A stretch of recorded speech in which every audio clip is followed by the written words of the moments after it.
घोटाले पर घोटाले हो रहे हैं और अधिकारी जो हैं कैसे सरकारी राजस्व को जहां चूना लगा रहे हैं, गरीबों को दिए जाने वाले धान गेहूं पर जो है डाका मार रहे हैं। कई मामले दर्ज हो चुके हैं। अभी तो करनाल में पिछले हुए धान घोटाले की यानी कि इस बार हुए धान घोटाले की जांच चली रही है, गिरफ्तारियां चल रही है, मामले चल रहे हैं।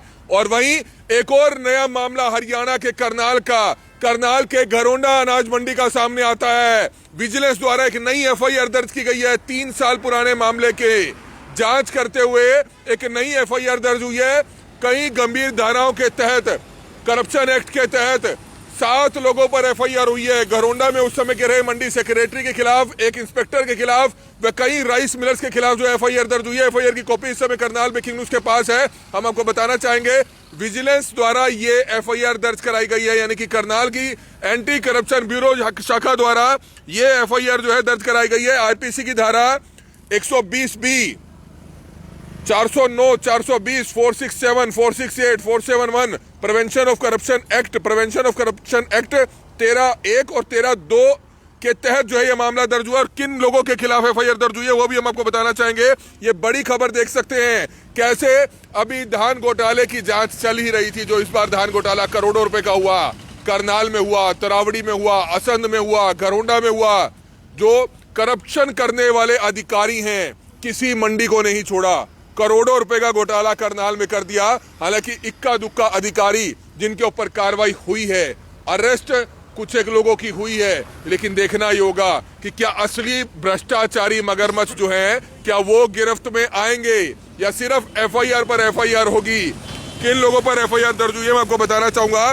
तत्कालीन सेक्रेटरी मार्केट कमेटी अनाज मंडी घरोंडा नरेश मान पर एफआईआर दर्ज हुई है। संदीप कुमार जो तत्कालीन इंस्पेक्टर है खाद्य पूर्ति विभाग के उप केंद्र घरोंडा के, उसके ऊपर एफआईआर दर्ज हुई है।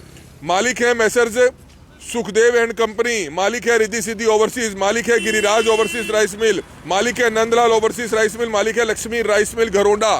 तो आप समझ सकते हैं 2 बड़े अधिकारी समेत 5 राइस मिलों के खिलाफ एफआईआर दर्ज हुई है। लेकिन सवाल बड़ा गंभीर है कि 3 साल ऐसा क्या हुआ कि जांच चलती रही और 3 साल लगा दिए एफआईआर दर्ज होने में, जांच होने में। हालांकि अब आपको बताना चाहेंगे कि विजिलेंस का भी जो है एक ऑपरेशन चल रहा है जिसमें 31 तारीख से पहले उन आरोपियों की गिरफ्तारी करनी है, उन आरोपियों पर मामले दर्ज करने हैं जो पेंडिंग चल रही है जांच। इसलिए इस तरह के जो मामले हैं वो अब दर्ज हो रहे हैं। लेकिन सवाल बड़ा गंभीर है कि क्या इन राइस मिलर्स ने वाकई जो है गड़बड़ घोटाला किया इन अधिकारियों के साथ, क्योंकि फर्जी गेट पास घोटाले का ये मामला है कहीं ना कहीं कि कैसे मोटरसाइकिल स्कूटर पर जो है धान की सप्लाई दिखा दी गई, नंबर दिखा दिए गए, जीपीएस के आधार पर कैसे दिखा दिया गया नंबर किसी और गाड़ी का और धान कोई और गाड़ी लेकर जा रही है। बड़े स्तर पर गड़बड़ घोटाले हुए हैं। लेकिन सवाल बड़ा गंभीर है, 3 साल लगा दिए गए। क्या ये सभी कसूरवार है? क्या सभी की गिरफ्तारी होगी?